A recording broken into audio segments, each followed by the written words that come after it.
Okay, let's start. Yeah, uh, I'll bring up the slides. So, yeah. Hi everyone. Hope everyone has having a good morning and then all freshened up. So we'll just start. Yeah. Okay. Yeah. Anyone wants to say something? I'm planning to start now. Okay.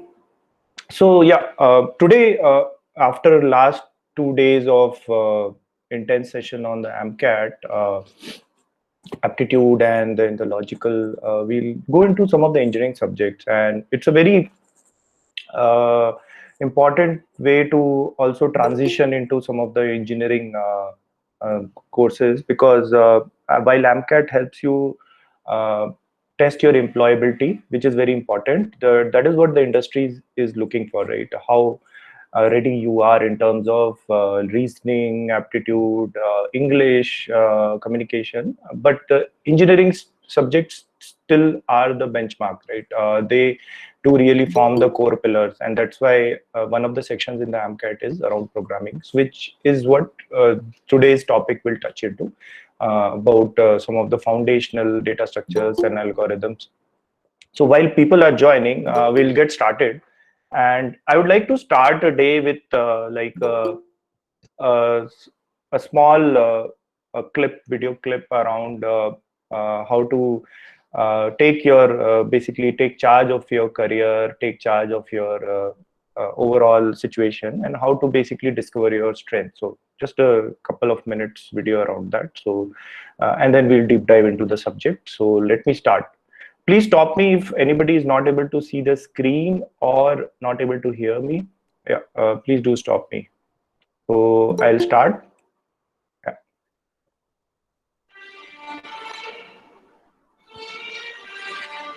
Rise and shine. 6 a.m. and your hand can't make it to the alarm clock before the voices in your head start telling you that it's too early, too dark, and too cold to get out of bed. Aching muscles lie still in rebellion, pretending not to hear your brain commanding them to move. A legion of voices are shouting their unanimous permission for you to hit the snooze button and go back to dreamland. But you didn't ask their opinion. The voice you've chosen to listen to is one of defiance. A voice that says there was a reason you set that alarm in the first place. So sit up, put your feet on the floor, and don't look back because we've got work to do. Welcome to the grind. For what is each day but a series of conflicts between the right way and the easy way? 10,000 streams fan out like a river delta before you, each one promising the path of least resistance. Thing is, you're headed upstream. And when you make that choice, when you decide to turn your back on what's comfortable and safe and what some would call common sense, well, that's day one. From there, it only gets tougher. So just make sure this is something you want, because the easy way out will always be there, ready to wash you away. All you have to do is pick up your feet.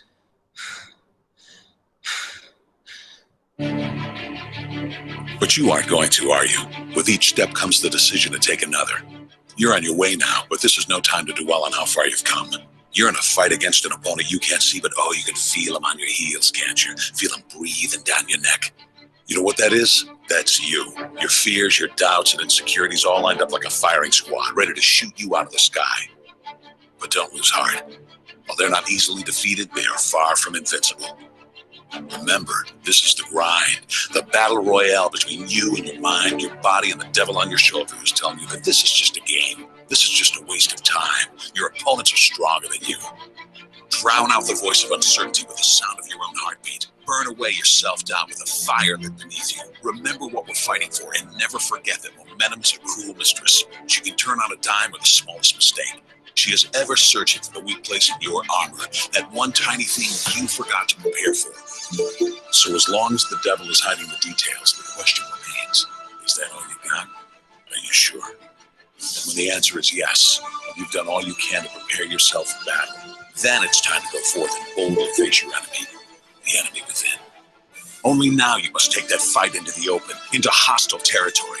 You're a lion in a field of lions, all hunting the same elusive prey with a desperate starvation that says victory is the only thing that can keep you alive.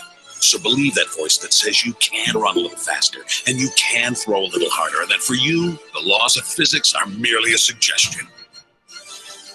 Luck is the last dying wish of those who want to believe that winning can happen by accident. Sweat, on the other hand, is for those who know it's a choice. So decide now, because destiny waits for no man. And when your time comes and 1,000 different voices are trying to tell you you're not ready for it, listen instead to that lone voice of dissent. The one that says you are ready, you are prepared. It's all up to you now. So rise and shine. Okay.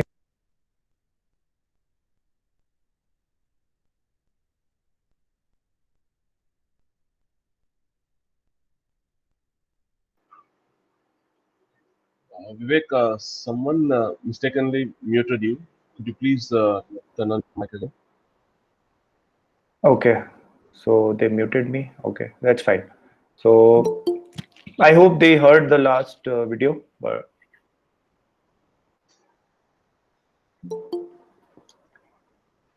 was the video audible? They muted me right throughout. No. In the last Okay, 1 minute sure, only sure. it got muted. So yeah, let's continue. So that we just wanted to just play that just to ensure that you should be delivering your best always. I think that's the key message. So, and I hopefully my screen is visible. Shiva, Sandeep, let me know if it is not. I'll continue. So for today, we'll focus on algorithms and data structures. And that is one of the main foundational subjects which the industry is looking for you to solve the business problems using the standard computer science techniques. And AMCAT has a section in that, and it's very important for you to also understand why it is required. We'll talk through some of the business scenarios that the industry is looking at to solve the problems, and that's where these data structures and algorithms around that come to help you. So it is very important for you to understand the background of that, and that is what will make you successful in using these steps and applying it in the right manner. Okay, if you're not speaking, a request to please mute yourself. Okay, let me move on. Okay, so yeah, so data structures, right? So why exactly is data structure needed? See, we have data all around us. There's so much of data we generate day in, day out, whether it is around social media, whenever we do buying, selling, whenever we are doing tweeting, whenever we are doing Facebook post, uh, and whenever we are doing Google search. Our history is recorded, our preferences are recorded whenever we are booking train tickets, railway tickets, and bus ticket. There's so much of data it is generated, but is this data captured? Somebody wants to speak something?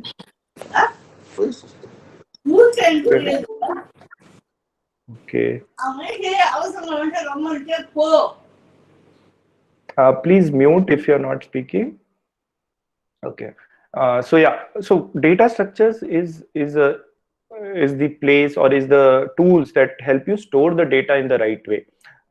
And at the same time, when you need the data, it exposes you those interfaces to access the data. So there are two things. One is the storage of data. So in terms of storage, it lets you store the data in the right fashion. That means in the right view. Like, let's say if you want to store a single attribute of the data or all the attributes of the data, and it doesn't want the data to be stored in a summarized fashion. So everything, think of it like in Excel itself, right? The data, the sheet can have all the raw data, and then there can be another view of the data which shows the data pivoted by a certain column. So that is where it is a difference. The pivot view helps you group by, organize the data in a view which the user wants, and the user can be an end user or the user can be an application also.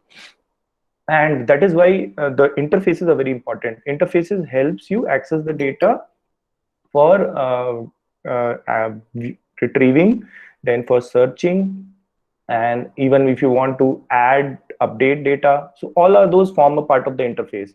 And several data structures, like for example arrays and the other types of data structures, help you expose these interfaces through different mechanisms. And when we say mechanisms, it is primarily through different programming language constructs.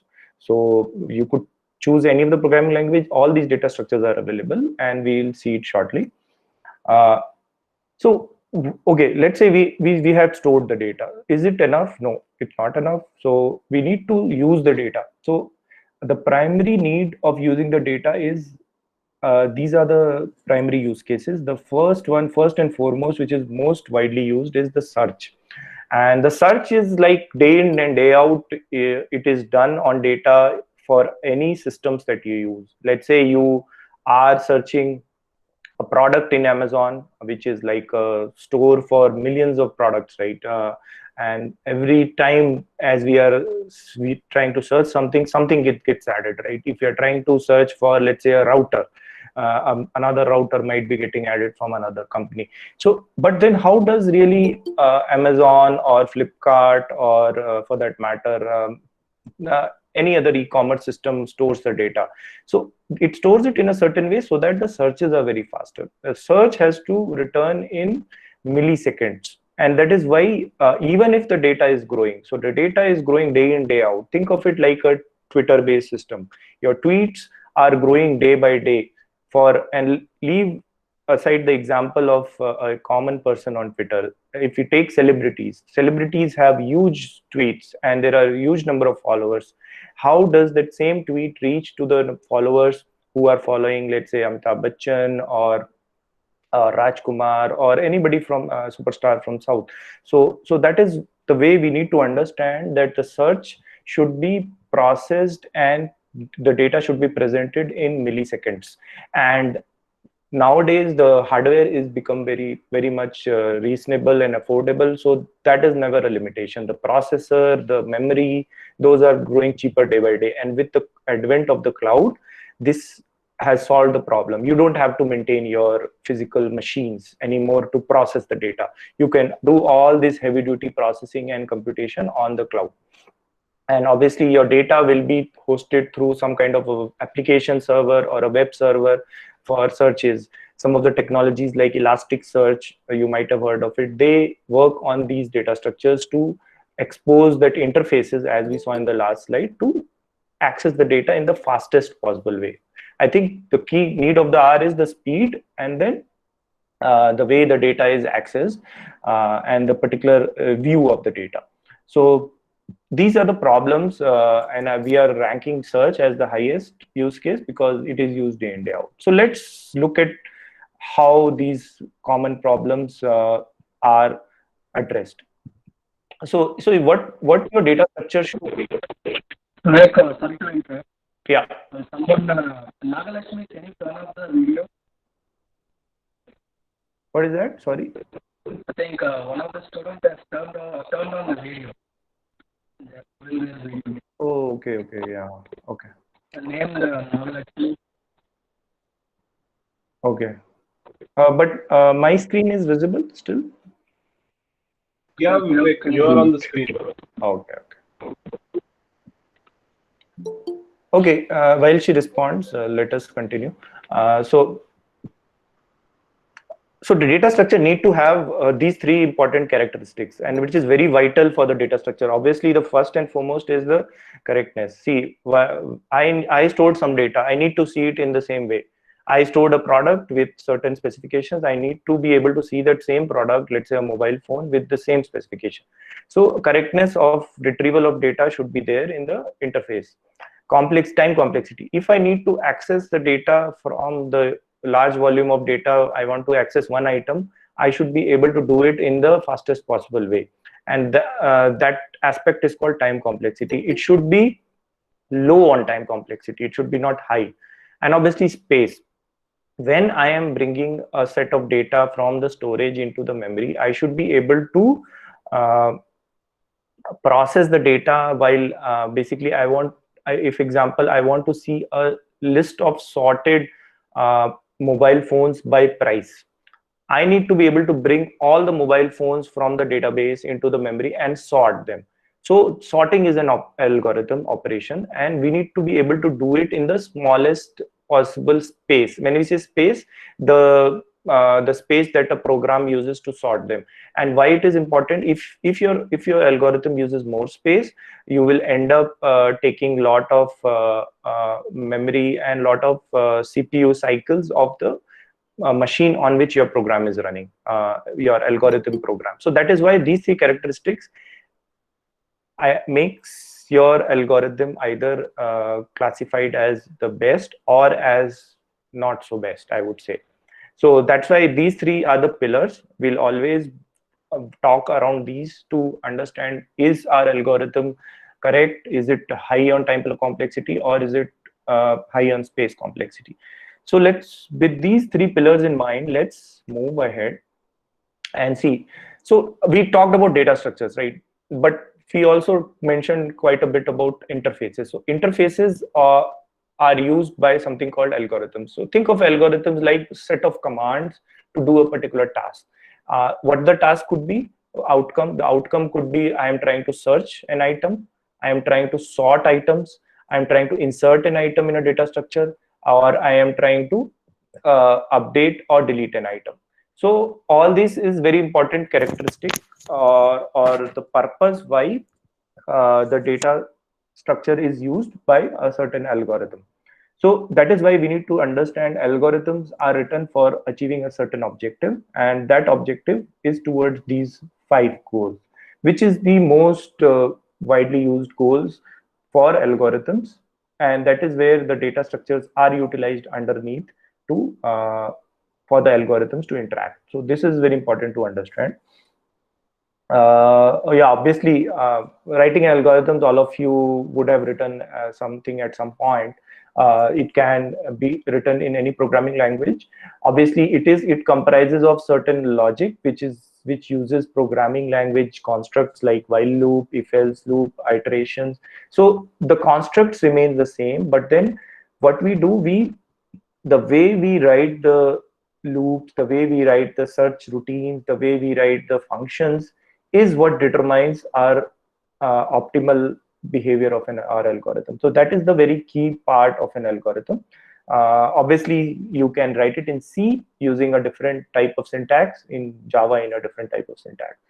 So, but then your goal remains same. We are trying to solve a business problem, which is whether like doing a product search, booking a ticket, storing a set of items in a sorted way. These are the common goals which an algorithm achieves. Okay, yeah, efficiency. So as we said, besides the correctness, these two are the key determinants of an algorithm's efficiency: the time and the space.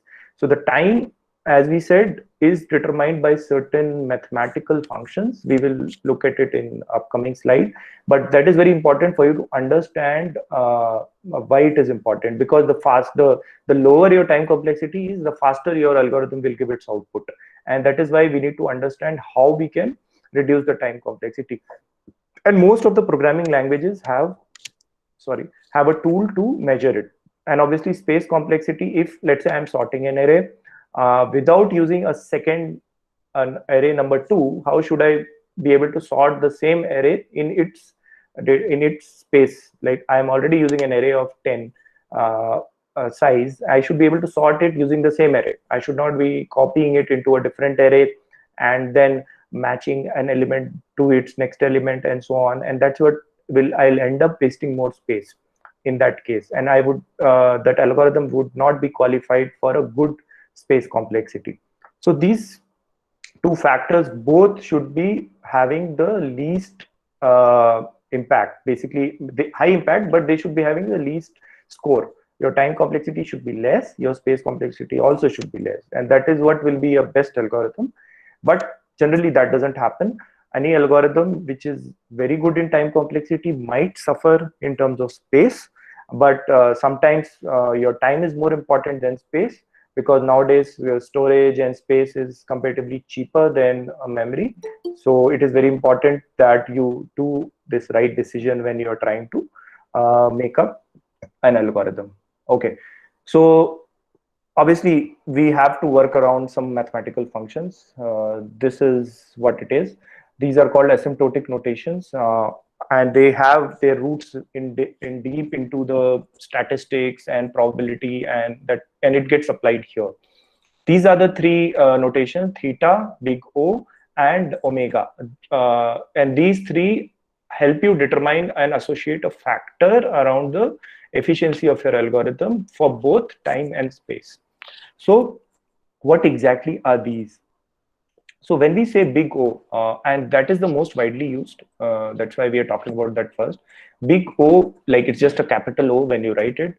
Big O represents how poor your algorithm can perform in terms of time or space. What that means is it is the worst case possible for your algorithm to perform. And it is depicted by big O within simple brackets, the number. That number is a quantification of your time complexity or space complexity. For example, O of n means if an array has an n elements and I want to search an array, I would be looking at all the elements of the array one by one. So I will have to look through all the elements of the array as a worst case if I have to do linear search, which is one of the search algorithms. But when we talk about omega, omega is generally the best case, and it is also used to measure the performance. But what really happens, it is not used as widely as big O, because most of the times we see the measurement of the worst case, and that is needed because if your worst case is in optimized way, your best case will obviously be in the same range. So let's say if in the worst case your algorithm is iterating through all the elements of the array, in my best case also I would be using the same amount of time. So in that case your omega and big O are the same. So that is why omega is not used so abundantly.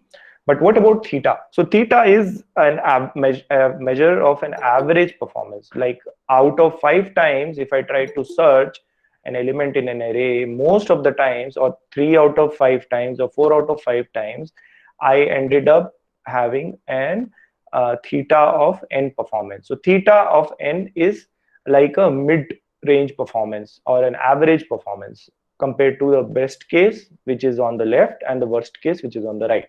So that is usually the case. In a case of an algorithm which is very optimized and very well written, all these 3 factors are equal. And that's highly possible because if you have carefully written your algorithm, all these 3 will be measuring to an equal amount or an equal factor. But then if you have poorly written an algorithm, you will have a very large value associated to big O. So these are the 3 classifications to help you measure your algorithm performance. Okay, now let's do a mind exercise. I hope all of you are seeing the screen. I have 1, 2, 3, 4 cases, and let's start. You could respond in the chat. I have these 2 statements: int n equal to 1000. I am just printing system dot. This is like a Java way of printing. You could do a printf in the C. I am just printing the value of n. So what will be the time complexity of that? If any one of you want to respond on chat, you could. I'll just probably wait for half a minute. What will be the, oops, sorry, I presented by default. Yeah. What will be the time complexity? So I'll not exit the presentation, but yeah. So if some of you would have guessed, the time complexity, and we'll use big O as we said, because we are always talking in terms of the worst case. So the complexity of the first one will be order of 1. 1 means it is constant. Every time it will perform in the same way. Whether you are printing n equal to 1000, 2000, it is constant. And it is very important to understand this is like a constant value order of, and for constants mostly number 1 is used. So this algorithm always performs in the same manner. Let's look at the second one. It is a for loop, and where I am just iterating through a sequence of numbers, but I am incrementing each step I am incrementing by 2, and I am printing it. So what should be the time complexity? is it order of n square or order of log n? So let's look at it. Order of log n. So log n, why? Because whenever you log n base 2. So if just refresh your maths a bit. When you are stepping up or incrementing your iterating variable by 2 times, you will always finish this loop faster compared to if you're just incrementing it by 1. And that is why this order of log n helps you measure this performance. Now, this is a simple n loop with single increment. So, and hence you will visit all the elements of the array from 0 to n equal to 1000. It will make 1000 loops, and this print statement will be printed 1000 times. In this case, this statement will be printed, let's say 1000 log 2, log base 2 times. Now this third one, it is a nested for loop. In this case, there is an inner loop and an outer loop. An inner loop runs every time for every item of the outer loop. So in case of nested iteration, the measurement or the time complexity always increases in a quadratic fashion. So whenever we go back to the factors and functions, so whenever we have two variables, the outer one n, inner one m, so we have to multiply the two. In this case, n and m are same, so the complexity will be order of n multiplied by n, which will be order of n to the power 2. So this is a very easy way to, at least if you see, try to read through these in your program. Most of times these lines will show up. And how do you read through them, right? So when somebody says, Sandeep or Shiva, can you just analyze my program? You have to find these programming portions, constructs, that okay, there is a two for loop, there is a single for loop, there is a for loop, but this for loop is different from this. So I could associate a performance number to this. So it is very important for you to understand that what type of code I am looking at. And these are simple things which you should be very strong, but it will help you go a very long way in writing a very optimized code. And that is why we want to spend a good amount of time with you on these constructs. So we went through these. So now let's go to the next step. Yeah, we'll also see.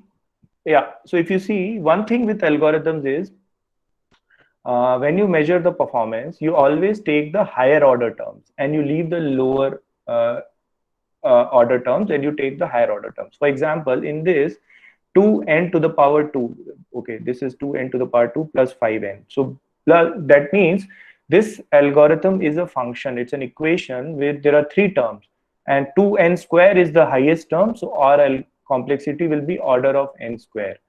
And we will leave the lower order terms, which is an order of n, and this is a constant. In the second one, we have a 6n plus 2. We'll leave the constant. We'll just say the complexity would be order of n. Obviously, these multiplication numbers also we can ignore, because anything like 6n is same as order of n. So that is what we have tried to determine here. Constants are less than log of log n, which is again less than log n. So I need not explain you these two terms because this is pretty much your maths. Log of log n, it has to be less than log n, and it will be obviously less than anything which is order of n. So these two are order of n. So always keep a thumb rule that ignore lower order terms. Lower order terms are which have the minimal value and impact in an equation. This is a lower order term compared to this. This itself is lower order compared to this, and hence we'll take the highest order term and to measure the time complexity. Yeah. Now these two are a for loop. If you see single for loop, this is also a single for loop and a single single for loop and single if statement. Both end up having to iterate in the same element in the same array for the entire length of the array, and hence you have to iterate through this for loop for the number of elements, which is if the element is equal to n, the program will end up going through all these elements at least or at the max n times, and hence this will be a best case order of n, that is at least, at the max order of n. So if you see, worst case is also linear.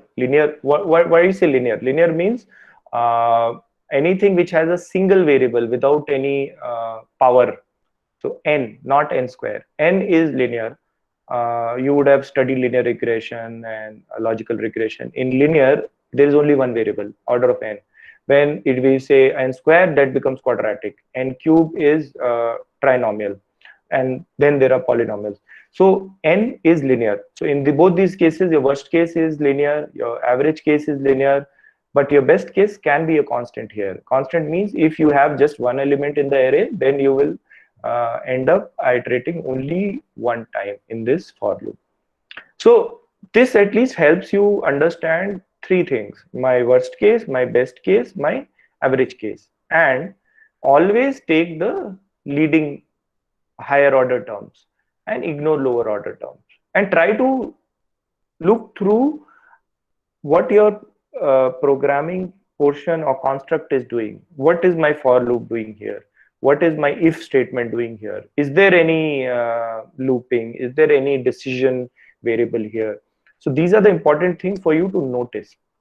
So with that, let us try to solve some I think we have a quiz now. So if you guys are logged in, we will just circulate the link of a quiz. Yeah. Okay. So we will just ping the chat on the chat the link. So try to access it. We'll just give a 3-minute pause here uh, while we are doing the quiz. So is everyone able to access the quiz? You could ping in the chat if you are not able to. Otherwise, please attempt it. Okay, let us see. Yeah, so I am presenting my response. So I am hoping people are able to access the quiz, and we'll just give a 3-minute pause here just for everyone to submit their quiz. Please fill in your name. Vivek, I think it's asking for a permission. Oh, is it? Okay. So I did give permission. Okay. Interesting.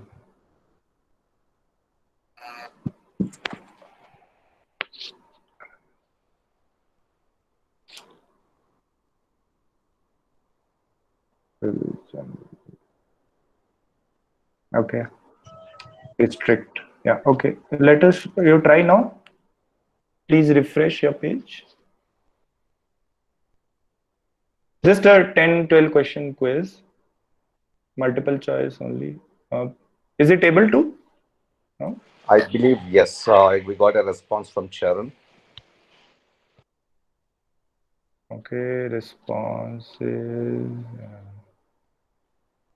Okay. Yeah. So, yeah, please try to, yeah, if you are able to, then let me, we have a time based, we'll just.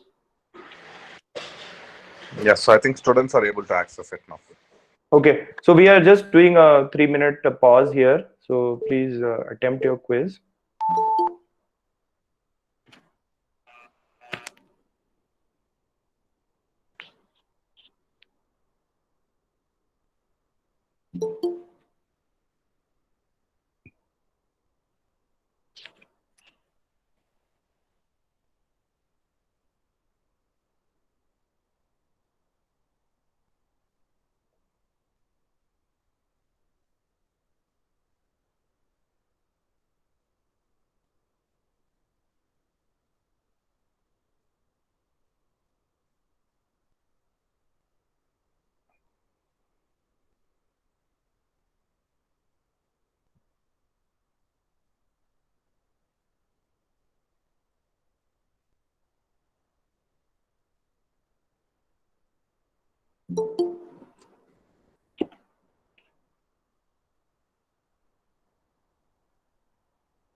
Last minute to go.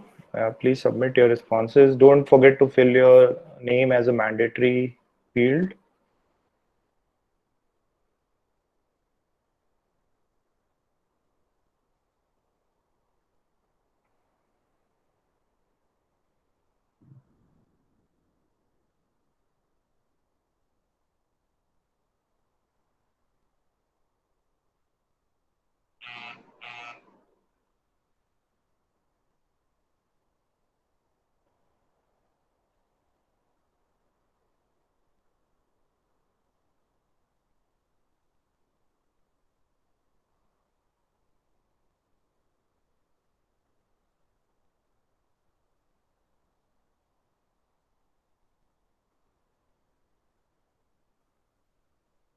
Last 5 seconds.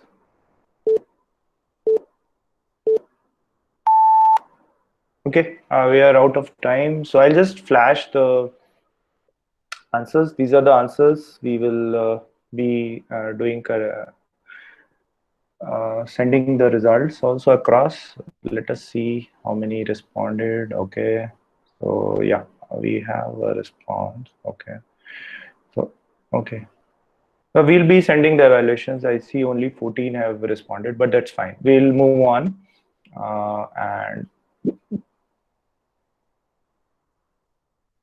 yeah, okay. So this is what it is. This is like a cheat sheet, right? If you see, these are like most of the widely used data structures.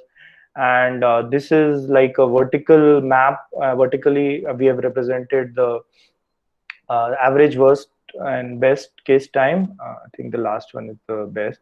But then the horizontally are the data structures. So we'll understand one at a time. In our detailed courses, we try to touch upon each of these data structures. Today we'll pick up one of the data structure and also one of the algorithm around that. So this is like a master sheet. I find it very useful, and this is what makes me always up to date with what is the time it takes for searching an item in a data structure, inserting an item in a data structure, deleting an item, and yeah, even access. Search is different and access is different, right? You have to understand these two. We'll go through that in depth. Okay, so let's look at search. The most widely used case I've tried to depict in this slide, it's like an e-commerce site. I am trying to, or the user is trying to search a watch here, and the screen shows you a catalog of watches. It's a mobile view, so you will see first maybe 6 to or 10 watches, but then you could be able to search n number of watches. So why the search is so widely used? Because see, any system can show you only a limited information on its screen, whether it is a mobile view or a web view. But the system says, here is my search. In most of the cases, they give you a quick search. In this also, you see a quick search box on the top right. Why it is called quick search? You could type anything. Basically, it's like a Google type of search. You could type any keyword like watch, name, brand, price, and so on and so forth. You could type any product and it will give you a very high fidelity search and across the entire product data. So that is very important for you to understand that search, what are the types of search. In our case, the two most widely used searches are linear and binary, and each has its own use case. And if you think about it, that all these elements or items are stored in a basic data structure called an array. And why it is called basic? Because most of the time we end up storing elements in an array in memory versus any other hashing data structure, which we look in the detailed course. So think of it like you have stored an items in an array. In that case, you will perform a linear search or a binary search. So this is how linear search works. This is a element array, list of items in an array, and they're all stored in a contiguous memory location. So we have to understand what is contiguous means. It is a continuously located, co-located memory locations from a compiler point of view. And when I'm trying to search, in this case, I'm trying to search 33. But 33 is probably located at the 6th or 7th index or 8th index of the array. I will, or the program will, match each item at a time, and then it will do so until it finds the item 33. But what will happen if I happen to look for 44? I will go to all the elements of the array till I reach the end of the array. So that in that case, what happens? I am spending my time, or the program is spending the time visiting each and every element of the array, which is not an optimal way, but that's how linear search algorithm is. So each and every item is searched. Let's talk about binary search. So binary search, what really happens? I'm trying to search for 47 in this list, but the way this algorithm works, it breaks down this array into left half and right half, and it directly matches with the central element 14, and it says 14 is less than 47. So I will go to the right subarray, and then again the right subarray will be divided into two halves. And if you see the animation, that's what the first starting point. So the assumption here is, there are two big assumptions that we are making here. First, why we are doing divide and conquer, but the assumption is the array itself is sorted. So that's a very big assumption for binary search to work. If you see the items in the array are sorted, and that's why program can easily start with the central element and then go to the right subarray if the central element is less, and it could go to the left subarray if the central element is more. And if you see this, basically this animation does capture that. And yeah, so these are the assumptions you see, right? Sorted array, and that's how it is trying to search for 31, right? So yeah, as we said, binary search, the first approach it takes, the current array, it breaks it down into two halves. It goes and looks up at the middle element, and then it goes to the left subarray or the right subarray. So again, there is a very important technique which is used here, which is called recursion. How recursion is used? See, to start with, the program, your function, will take the entire array from 0 index to 9 index here. It will start with the central element, which is 4. 31 will be matched with 4, with the index 4. Then 31 is greater than 27. So it will reset the index of the array and start the binary search on a right subarray, which is index 4 and 9. And that is why then again it will compare it with index 7, that is a center index. If 31 is less than 35, again it will take this subarray, which is element 4, element between 5 and 7, and so on and so forth. So this involves recursive technologies, and recursion is a very strong pillar of algorithms where you have to repeat some steps with a different data sets. You have to narrow down your problem, but you have to perform the same set of steps on the reduced data set, and that is why binary search is so successful. But the expectation is your array should be sorted, and how that is done, when the elements are inserted in the array, you have to sort it. That is an additional task when the array is being prepared. Yeah, if you see, this is what we were talking about, right? We recursively visit the right subarray, again break it down into two half, and again make a small recursion. Yeah, and until we reach the element which is at index 5. So the final match comes at index 5, which will happen after we had broken down this was the first array, master array, this was the second master array, then this was the third master array. So in the third iteration, recursive iteration, I will be able to locate my element 31, and that entire thing is done in a recursive fashion. Yeah, so I found my match at location 5. What is 5? 5 is index. So yeah, as you know, arrays are always interacted using their indexes. You store item at an index, you retrieve item at an index, and the array retrieval of an item is very fast because you know the index. If you know the index and you say index based access, it will be a constant time. If I want to access third element, I'll just go to the third element. So there's nothing, there's no looping, no looping or if else or while loop, anything will not be required.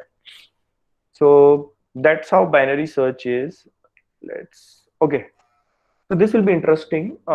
Let's look at some code.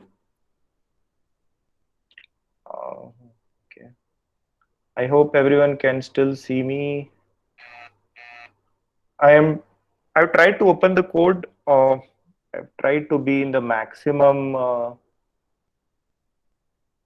do you call, zoom. So let me know if it is not visible. Just ping me. I have tried to kept it at a maximum. So this is my workspace. I'm using, just to set a background, I'm using an IDE called IntelliJ, which is from JetBrains, and I'm using Java for programming. So what we see here is I'm trying to use linear search. So let's look at linear search.java. Yeah, if it is visible. So if you see, this is a class. So in Java, everything is written as a class, which we all know, right? So it is part of a package, and the class has two functions, methods we call in Java: find item and find item via stream. This is a little advanced method. You can ignore it for the time being. So I'll just say ignore for the time being. But let's look at find item. Find item take a list of elements. So list is again like and underneath it uses arrays. So list is arrays of elements. Elements is like, think of it like a simple integers. And this is my searching element to be searched. So take that example of take this example. So this 0 to 9 is my list, and 31 is this element to be searched.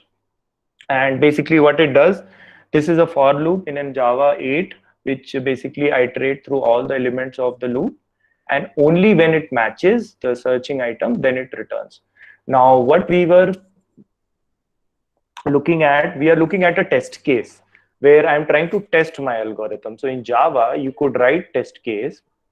Now I have basically tried to create an object of type linear search, which contains of integer arrays, and I'm trying to find an item which is a value 20 in this element. So let me try to run the program in a debug mode so that I can see my how my memory representation of my array and looks like. So my program is just initializing. Okay, so here my program stopped at a debug point. This is a concept of Java, but let us see. So I am inside, yeah, so currently I am inside linear search test, right? Okay, so let me go inside the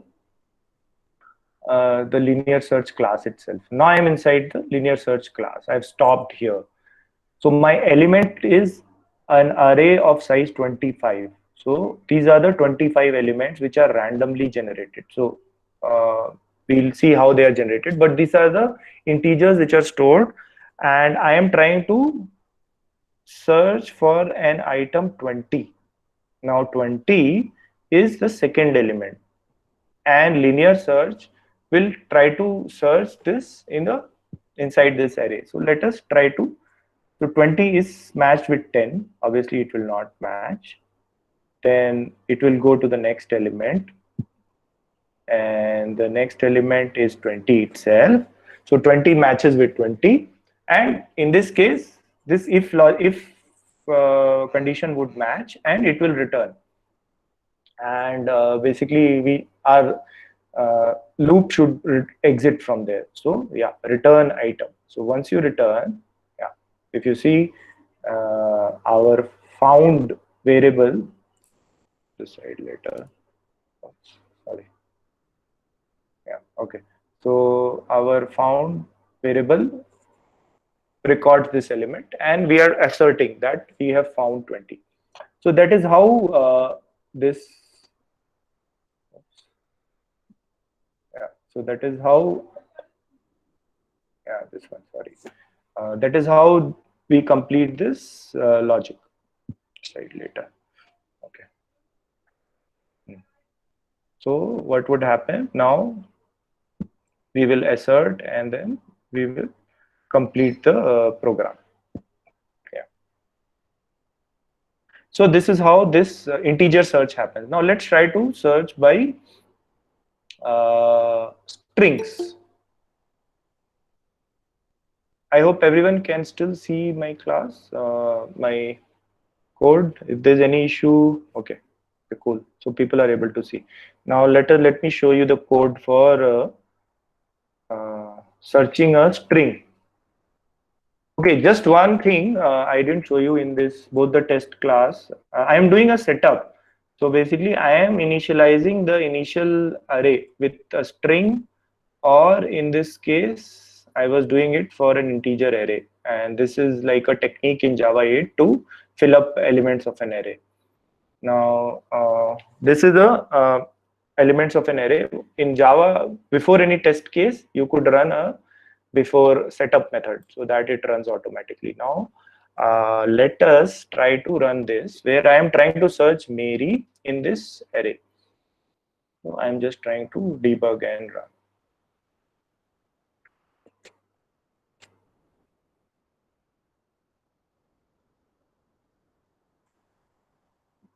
Okay. Yeah. So let me. Yeah. Now I am inside linear search again.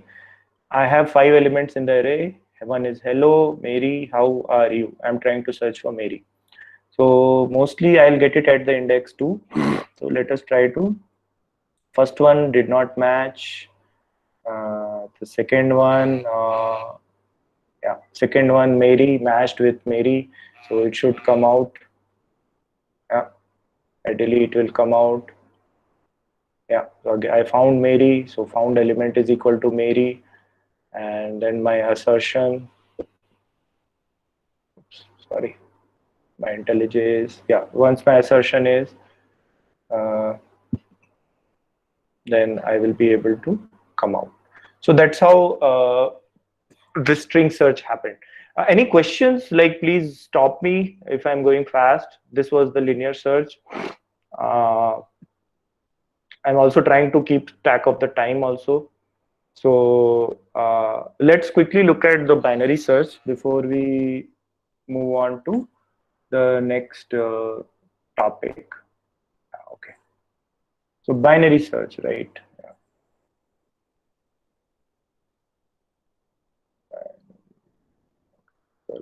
Binary,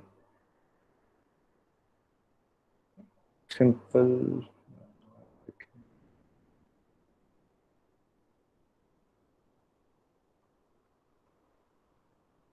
Binary search test. Yeah. Okay. Yeah. Yeah. This is a binary search. This is the binary search class itself. Yeah. It has again the same logic, and it does recursion. If you see, it is doing a recursion. It is calling the same function with a reduced size. So let's try to run the test case for that. Binary search test. Yeah. Okay. So let's run the. Yeah, this is the test class. I am trying to search for an element. 3 is the search item inside this array ARR. So let me just run it quickly. I'll be stopping in debug mode. Okay, so here we are, test class. Okay, now let us go inside binary. So I am inside binary search class. If you are able to see, Just give me 1 minute.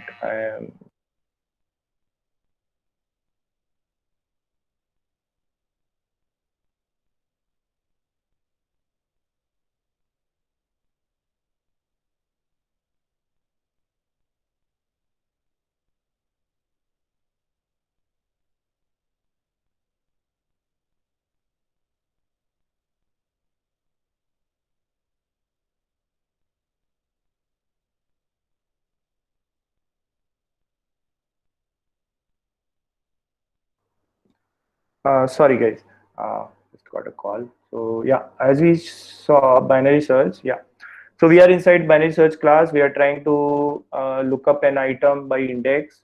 The search item is three elements. These are the four elements. So the three. Now let us look. Does it really? So what it will happen? It will try to calculate the mid item. It will. So if you see, this is different here. This is not searching one element at a time. It is calculating it by the middle element.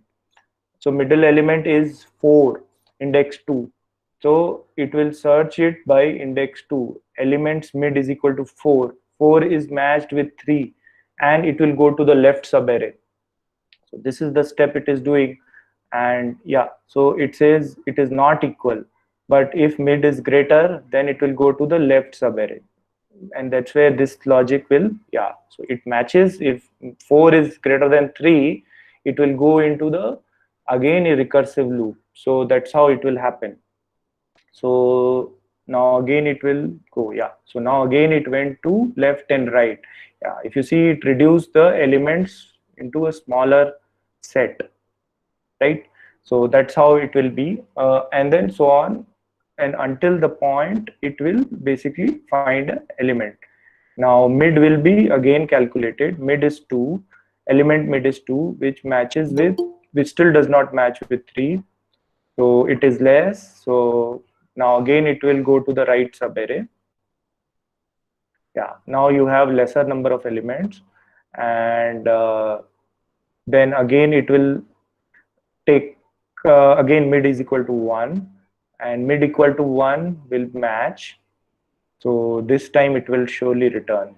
Yeah, element mid equal to 3, search item equal to 3, this will match and it will come out. Yeah, yeah, so if you see, it came out and it asserted, and then it, side later. Okay, so that's how it went.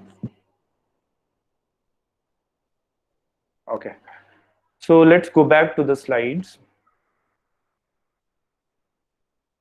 So that's how the binary search, it reduces your scope of your data set, and that's how it basically measures the performance. We went through the code. Now let's go through another data structure, which is linked list. This is a very interesting data structure. So it is a linear data structure. Linear means every element knows about its next element, and that's what makes it linear. And the other thing which differentiates it from an array is arrays are stored in a contiguous. Contiguous means it is next to each other, but linked list is not like that. The element A might be stored at an index or memory location 400, but then element B will be stored at somewhere else. But element A will know about the location of element B. So that's how it will happen. And that is called a pointer. Basically, every element knows about its next element through a pointer until you reach the last element, which in this case is D, which points to a null as a next element. Null means I am the end. Think of it like a line. There is a starting person of the line, which is called the head, and there is a last person in the line, which is called the last element of the line. There are 3 types of linked list for different use cases. Simple, double, and circular. So that simply linked list and doubly linked list are the most widely used. So that's how it goes. And circular linked list is used, but not so much. But we'll study some of these in the detailed courses. Right. So now think of a linked list. I gave you an example of a line, but then if you see, a train is a very apt example of that, right? A train, the first element always is the engine, and then there are other bogies which are each elements of the linked list, and every bogie knows about its next bogie, and hence, and it has a pointer.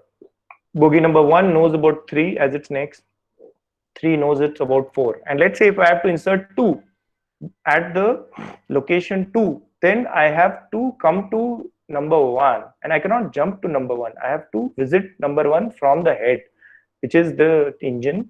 Then I have to visit number 1, and the next is 3 currently. So then I have to insert 2 by making 1 point to 2 and 2 next point to 3. And that's how insertion happens in linked list. We'll look at it in more detail. And these are the basic operations of a linked list. Your insertion, you have to start from the beginning, and you either add element at the beginning or you add element at a particular location by traversing through all the elements of linked list. And that's where linked list is a little different. Linked list, you cannot jump to a particular element in a linked list. Since it is linear structure, you have to visit one item at a time to come to a particular location. And adding an element at the beginning of the linked list is very fast because you could do it in a constant time. And same way, deletion at the beginning of the list is very fast. But then if you have to delete and insert at any given location, then your worst case time can be that you have to visit all the elements of the list. And that that really has a very poor performance. And then if you have to print the list, display the complete list, again that will have a worst case performance of order of n. Then obviously search is also very interesting, that you cannot directly jump to a location by a search key. You have to do a linear one node at a time and come to the correct node by visiting each and every element of the linked list. So that's how the search also happens. It is also in order of n performance. And the same way for the delete, you have to visit each element at a time and check whether the node's value equals to the search element. If it is, then delete it, or else travel to the next element. So it's like, think of it like I am trying to find my bogie. So I am trying to find S11. S11 is a sleeper coach, but I cannot jump to S11. I might have, if I'm starting from the engine, I might have to go through pantry followed by AC1, followed by AC2, followed by third AC, followed by sleeper 1 to 10. Then I'll find sleeper 11. So this is a very good example. That you in linked list, you cannot really jump to a particular position. You have to visit each and every node which is before that list if it is singly linked list. Singly linked list is unidirectional, like it is from you start and go in one direction. Same case like a train, right? Bogies are in one direction from the engine, which is probably, if you are going from the engine, it is on the right of the engine. Or maybe if the engine is at the end, you will have to go to the left. So that's how this is a very good analogy to understand always linked list. Let's look at this concept here, where I'm trying to show, when you're trying to create a linked list, you first create a element, mark it as a head or a start, and that element knows about the so the first element stores value 5, pointer 102. 102 is the next element, which has 37, then pointer 525. 525 has next element 1, then it has 123. 123 points to last element 42. Now I am trying to, let's say, again I am trying to create a list, right? If you see, I created first element, marked it as start, then I'm inserting at the beginning. So this new node has to become the head or the start. So I rechange the pointer and then I point the start to the first pointer. Now I have to insert at the end. So in the end, I cannot jump to end. I have to visit first, second, third, and third is the last. Then I have to add the new element at the end and then pre-point. Now I am deleting. at the beginning. So I have to shift the start. If you see continuously, my start shifts. Inserting at a location, second location I have to insert. I have to start from the beginning. Then I have to make start point to this 84. Then 84 should point to that 525. And unless I do that, my linked list will not reset itself. Now I am adding it at the end, one element. Sorry, I am deleting up at position 3, 46. Sorry, element at 1. So I have to repoint second to the third, or which will become the end. This case I am trying to do a search. Let's see, 43. 43 is at the third node. I cannot jump to 43. I have to start from start and come to third. To count, I have to visit all the nodes. Count equal to 4 nodes. Copy. This is a linked list. I have to copy to a new linked list. I start creating elements, start making nodes, make every node point to its next node using, so what is temp? Temp is the intermediate storage I have to use, temp and temp1. And that's how I copy a linked list into the new merging of linked list. I have two start 1, start 2. I have to finish first linked list and add the second list at the end. Split. If I have to split, I'll start from the first element, I'll split it in the middle, make the second element, second linked list with its own start element. That was a simple, at least 5 or 6 foundational use cases of linked list. We'll have a detailed discussion about that in the respective course. Okay, stacks, a list is used to make stack also. If you see stack, it has a push and pop. So let's look at this.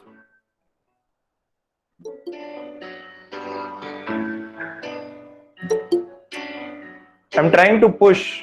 Always one top element will be there, others will be below it.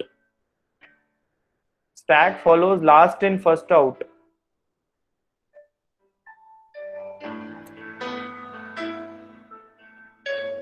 I'm trying to push elements onto the stack. Whatever was the last element always remains on the top. And that is always the element which comes out first.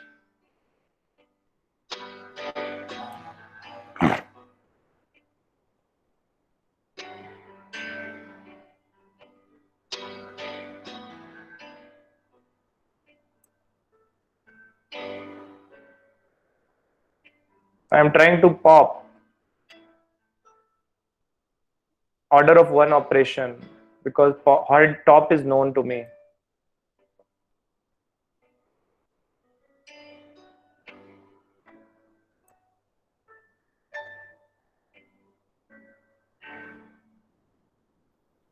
If the last element is popped, stack becomes empty. Okay, so that's how the stack behaves. Your last element is always the first one to be popped, and the element which gets pushed at the end always stays on the top. So that's how the stack works. Okay. Okay, let's look at some code. Just give me a minute. I'm just getting a call. Please type any questions.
Sorry. So let's go to the code. Okay.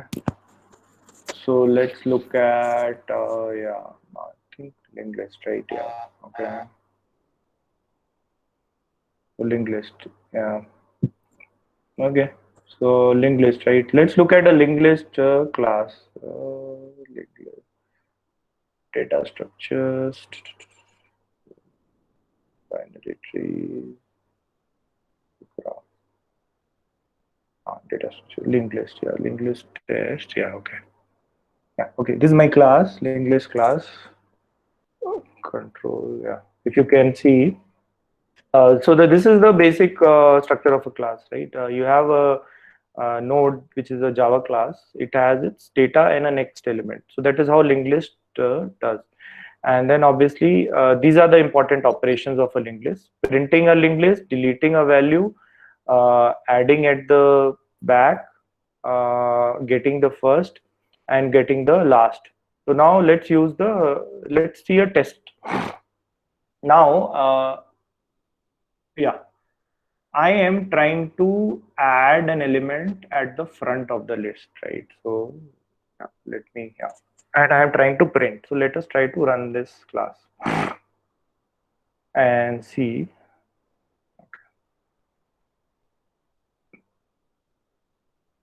Right. So okay.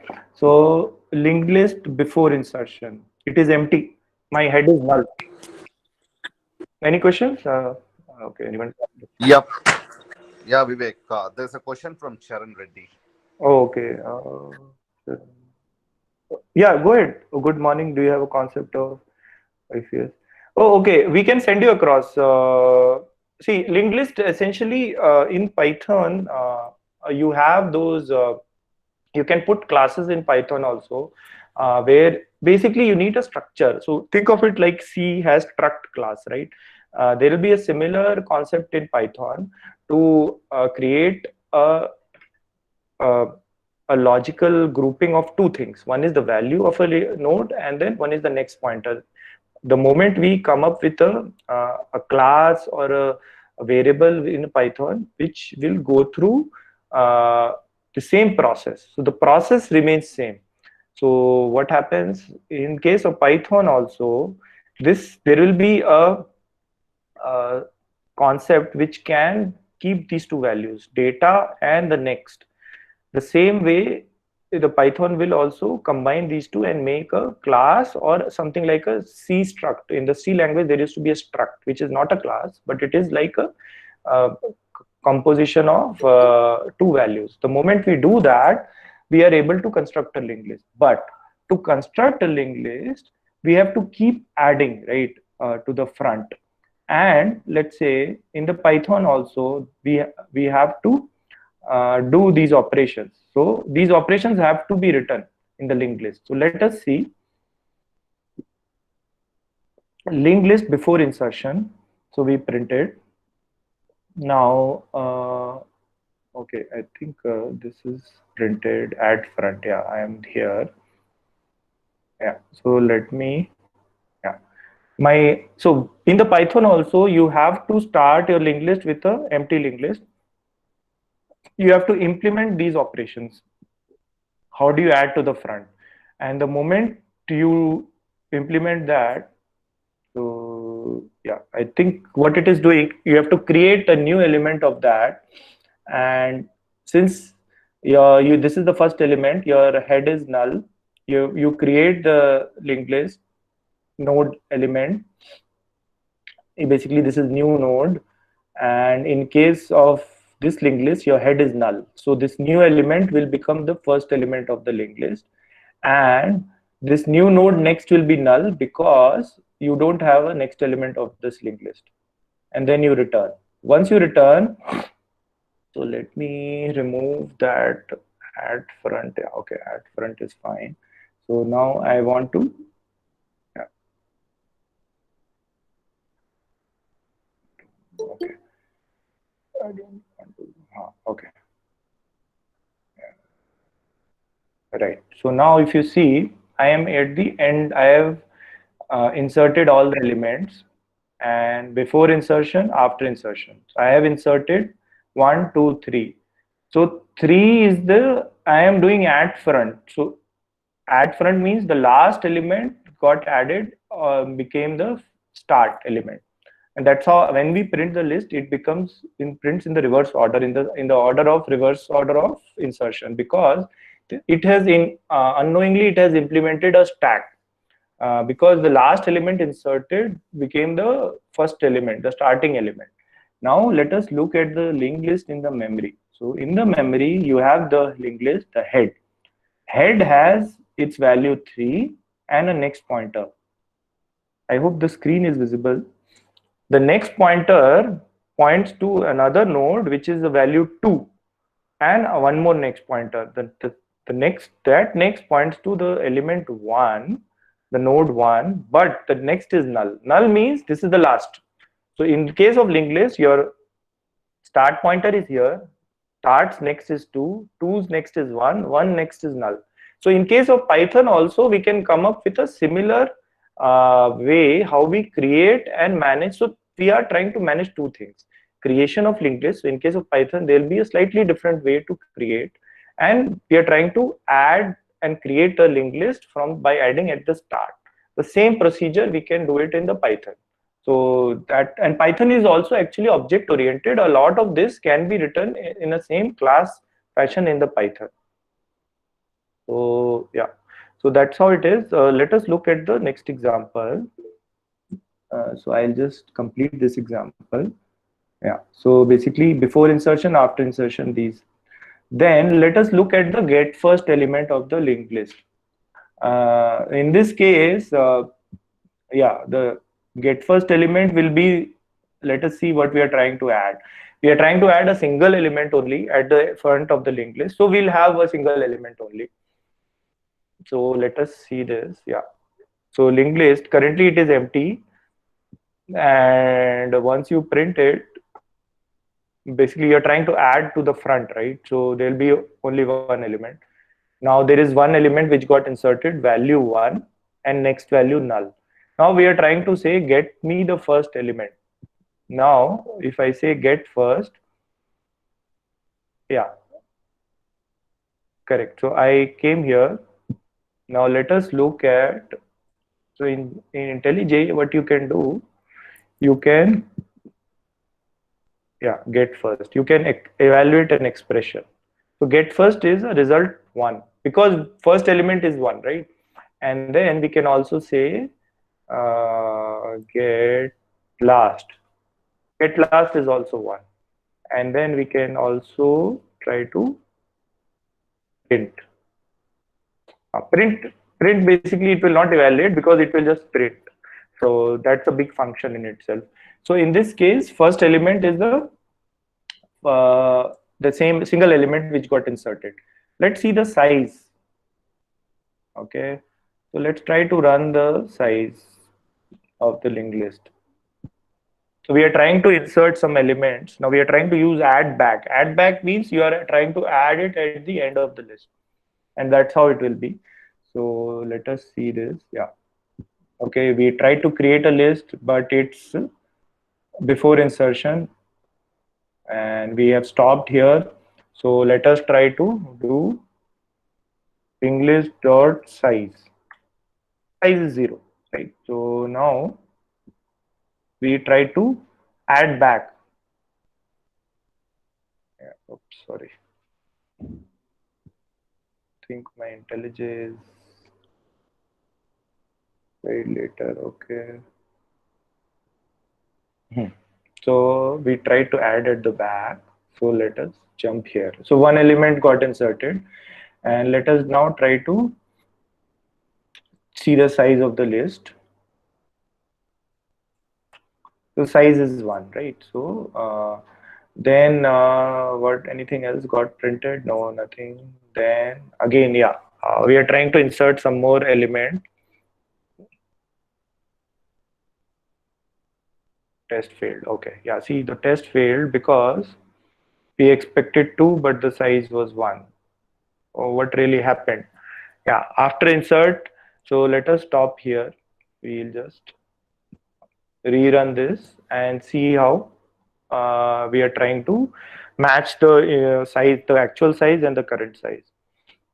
So let us see. Yeah, okay. So we tried to insert one, and we did not try to insert the second element.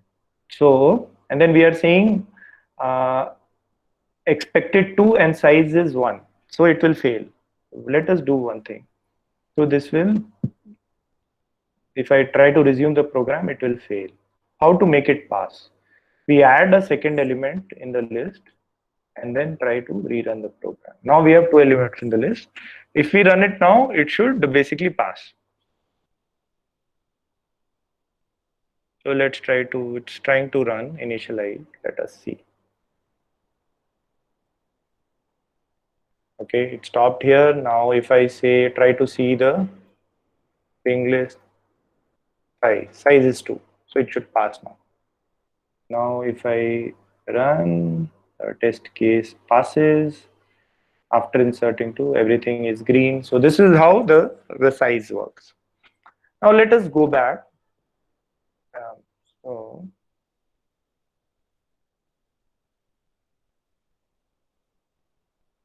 So a lot of this code we will send you as some of the assignment to do.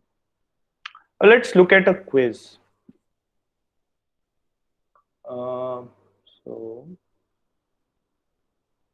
I'll open the quiz from the classroom. Maybe we might have the same issues.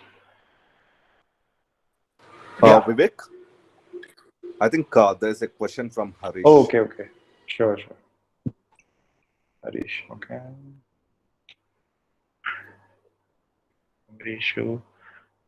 Okay, from a Java perspective. No, so I think your question is two parts.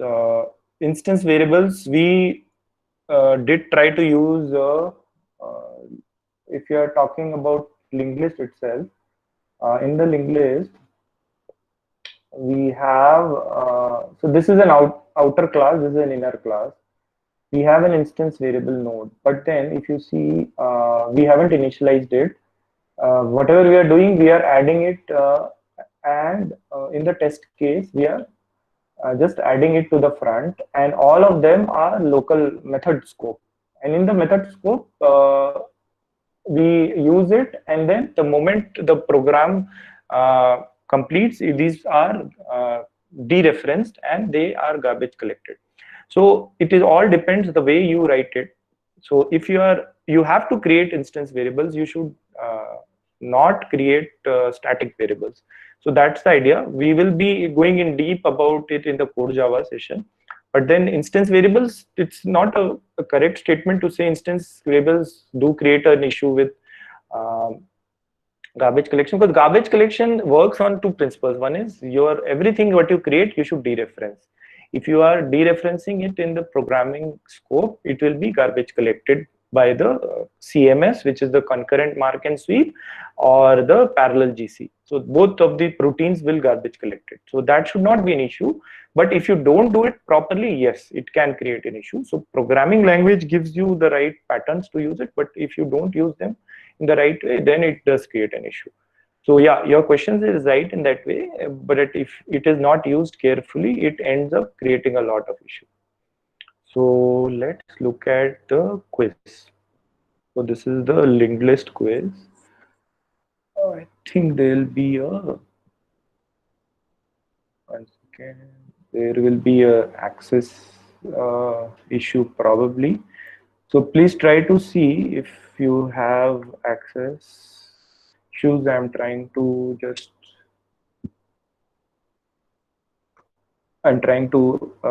just fix the access if linked list. Yeah, okay.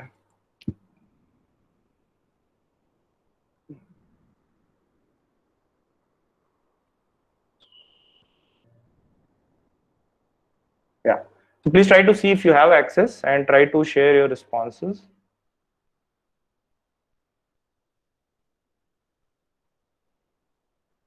So we are doing a quiz,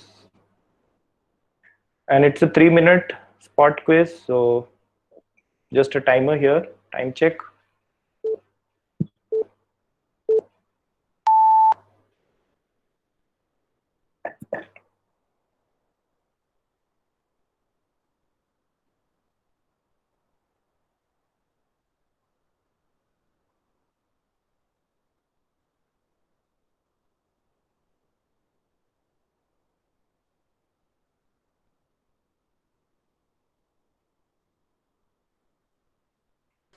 Vivek, I think it's asking for permission.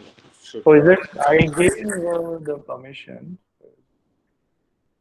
See, I gave. Yeah, I removed this. Save, and I see still not. I think Buna, can you refresh your screen and then try? Yeah, because the last time same thing. It is not restricted, so you could definitely you could limit to one response. That for sure is there. You cannot submit multiple responses. That I am setting.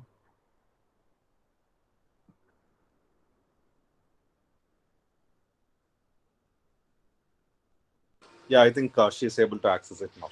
Okay, cool. So Yeah, Vivek, the current setting is fine. So we can okay, go. cool.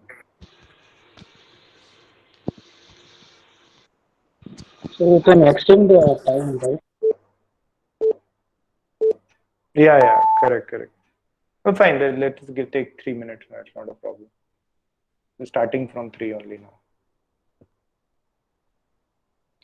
Everyone, please fill their names and only submit one response.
Last 1 minute.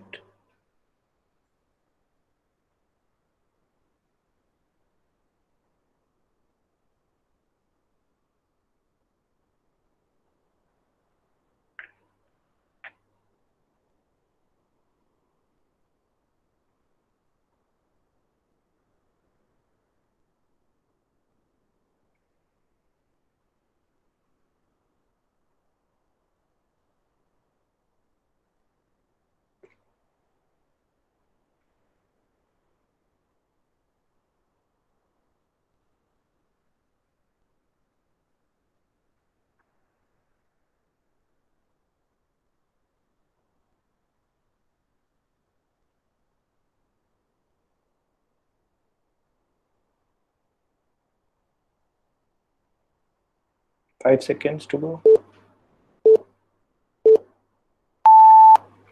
Okay, so I'll flash the answers here, but obviously the corrections will be done and circulated by the team. These are the answers. Let's move on. Okay, I think this was the end. Let us see how many submitted. I see around 24 submissions, but that's fine. You people can continue to submit. I had these limited slides for today. We can discuss any questions if you have. We are still on. So what is important is this the programming is a very key part, and that is why we want to help you understand the foundational concepts in the right way, and that is why we felt we'll touch crucial key topics today. which is the measurement of the performance of algorithms, as well as how these some of the two data structures like linked list, arrays work, and what are the performance of a algorithm like search, which is a very widely used algorithm, how that works. So this will really help you to strengthen your basics. Now there are a lot of things which are in an advanced data structure, and that is where we want to spend a good amount of time. See, I think today you people saw a lot of code, and I want you to. So let me do one thing. I have an assignment, but I would want some of you to we had created this assignment. I would want some of you to come back and see this assignment, right, and submit this assignment. So what is a part of this assignment is write yourself an algorithm with linear complexity, come up with your own algorithm, and again, see if you see use. I think somebody asked about use any language, right? You could use like Java or Python or C, right? So we want you to encourage to use anything of your choice, but please try to use this. So what we have tried to do, we have come up with this assignment, and just see if you people, it is already in the assigned mode. So yeah, just see if all of you are able to, we'll just try to ping this question. Vivek, Yeah. so a request from placement officer. So he would like to know the topics that we'll be covering tomorrow, so that the students would be aware. Okay, we'll send it across. I had some changes. We'll send it across. Is that okay? So you'll be sending it to.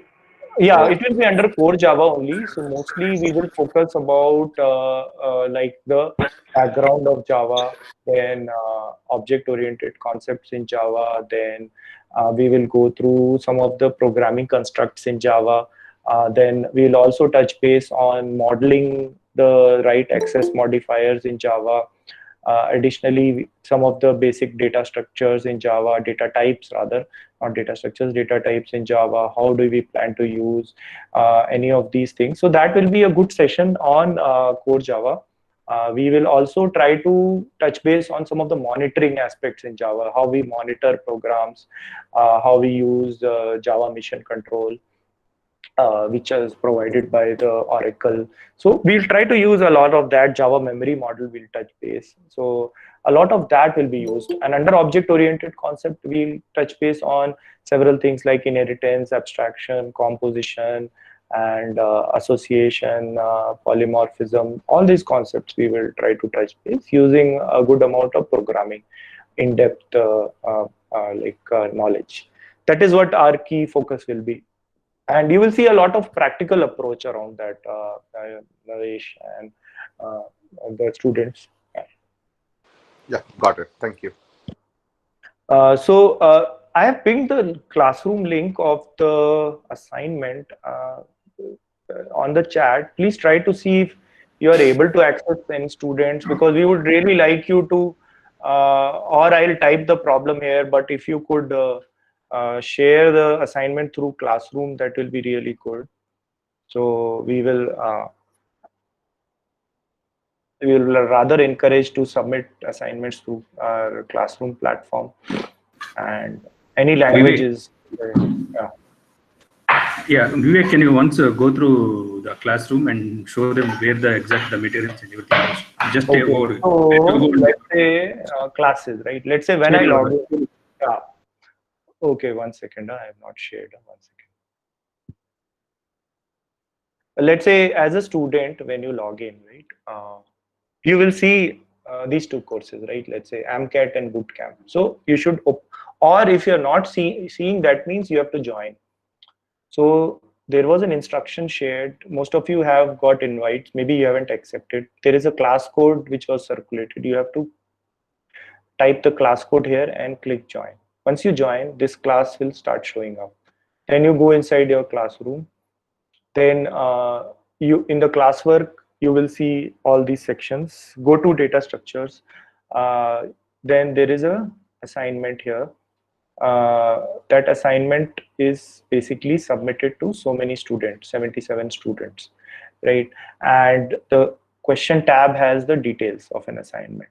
Now, once you are done, you could basically I am seeing an instructor view, but you will see a view which says submit your assignment as a Word document or as a Java program, C program, Python program, so that you can submit it. And that will really help us do an assessment online. Currently, we do it offline and send it across to you using emails. This will be really useful for you. So try to do that. It will help increase your comfort factor with the platform. You also, whatever submissions, it will help us to evaluate faster. Yeah, I think it will be great if you can show them, the previous response on the quiz, Vivek. Yeah, correct. So let them know how we are validating and how we are, Correct. doing an assessment. So at this point, yeah, this was only 33 people submitted, right, Isaac? I think, yeah, 33 people submitted the response. And we have an answer sheet, obviously. So we go by each student, this thing individual, right? If you see, yeah, these are the 33 people: Shweta, then Yamini, then Rudvi. So this is how we go. Sandhya, Lakshmi. So these are the people who have submitted, and obviously this is one part. So we have an intense assignment program, right? Also, we want you to code and upload your assignment. This has a weightage of 50 points. So overall, we measure your progress by the points you get per assignment, per quiz. And our team will be sharing you the results of the quiz, who are the top performers. And this is very important for you to crack any entrance. So you should code in some language, C, Java, Python. So please upload your, when you log in, you will see this question. So you should basically go to your classwork and submit this assignment. So that is what we are looking forward. And the slides are available here also, so you could use that. So that's how it is. Feel free to reach out to the team, info@corpgrad, and we have other channels. And this assignment is circulated to everyone. There are very few responses at this point. We encourage more submissions. So take a look and try to submit as soon as possible, so you can make it as part of the final results. So that's all I had. Any questions?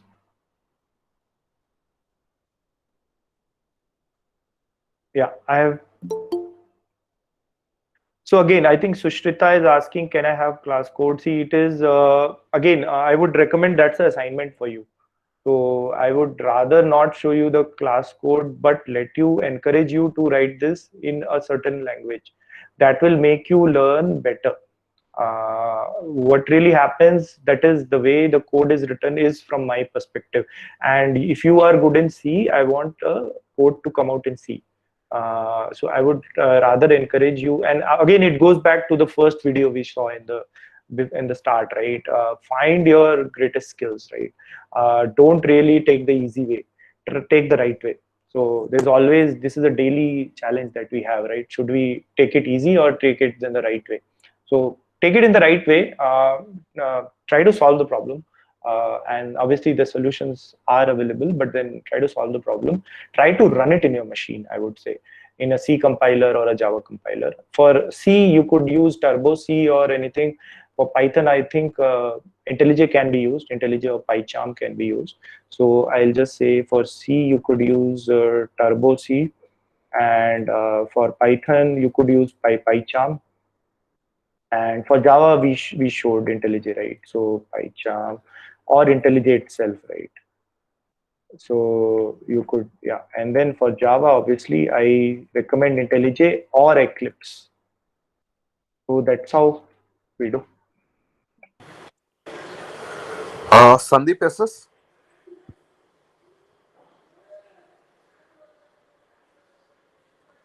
Shiva, you there? Yes, sir. Shiva, can you copy and paste the class code there. I think Shushmita is asking for the class code.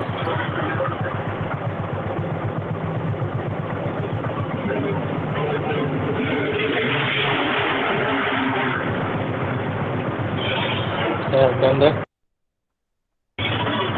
Thanks, Shiva, for sharing.